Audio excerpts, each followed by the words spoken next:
Hello everyone, class 4th, chapter number 4, division, exercise 4H. Basically this is exercise of story problems. So first question is, the cost of 4 chocolates is rupees 52. What is the cost of 1 chocolate?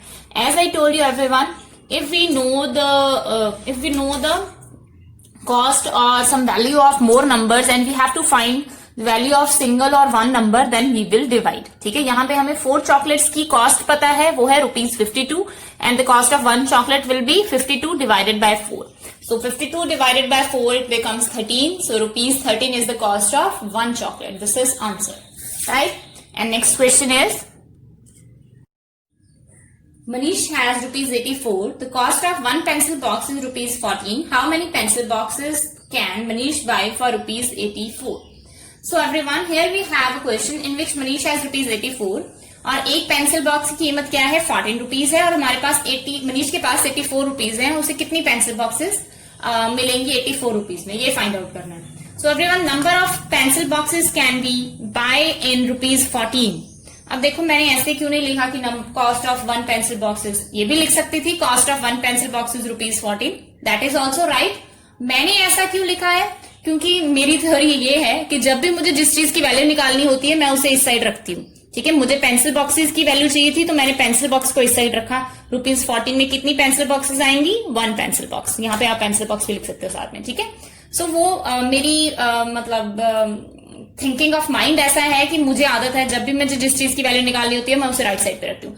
आप ऐसे भी लिख सकते हो cost of 1 pencil box is equals to 14 and how many required number of pencil box can be buy in ₹84. You can also write like this. ठीक है, but मैंने यहाँ पे लिखा है number of pencil box can be buy in ₹14 is 1 and number of pencil box can be buy in ₹84 is 84 divided by 14, that is 6 pencil boxes, right?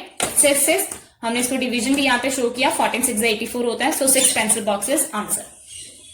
One more important thing everyone, कुछ बच्चों को यहाँ पे confusion हो सकती है. जैसे कि मैंने कहा था कि कम की वैल्यू पता हो, ज्यादा की निकालनी हो तो हम क्या करते हैं? मल्टीप्लाई. बट यहाँ पे डिवीजन कर रहे हैं.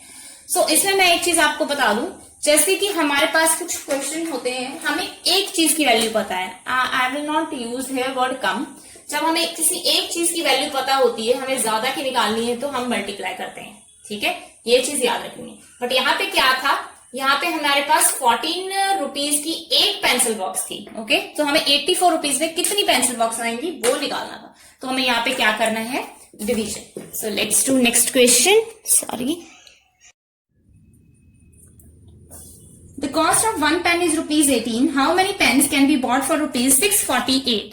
सो everyone, this question is also like our previous question. जैसे कि पिछले क्वेश्चन में हमें पेन पता था, यहाँ पे हमें पिछले क्वेश्चन में पेंसिल थी, यहाँ पे हमारे पास पेन है. So number of pens can be buy in ₹18 is equals to 1. ठीक है, 18 रुपीज में हम एक 1 पेन खरीद सकते हैं.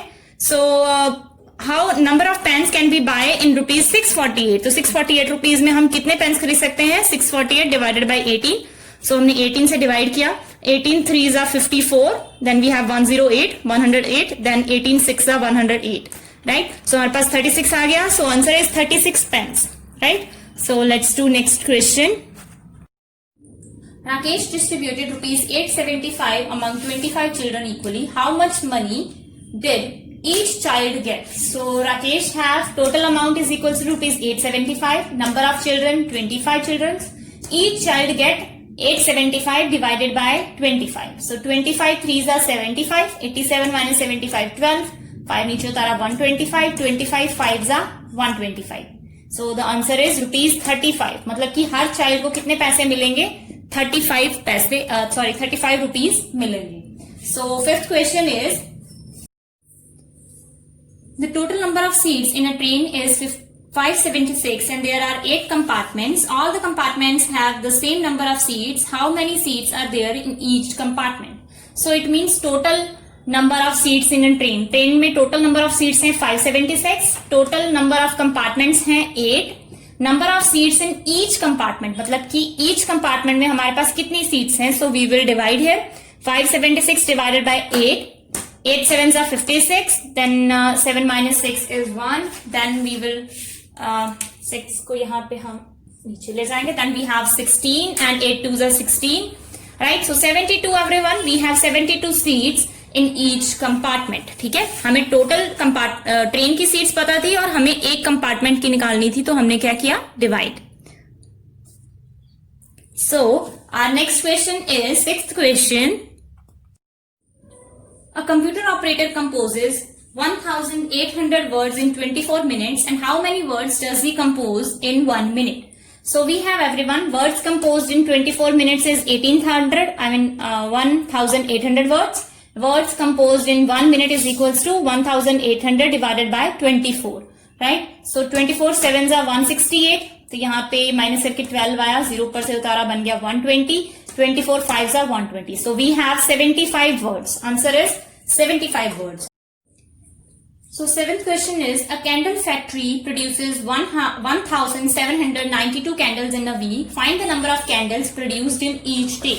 So everyone, यहाँ पर एक वीक की बात की गई है. So I have written 1 week is equals to 7 days. Okay, ये आप लोग लिख लो तो अच्छी बात है. यहाँ पे candle produces in 7 days. As we have given 1 week, so 1 week is 7 days. So I have written here 7 days. Candle produces in 7 days 1792 candles, and candle produces in 1 day is equals to 1792 divided by 7. 7 से divide किया, 7 2s are 14. Here we have then 39. 7 5s are 35.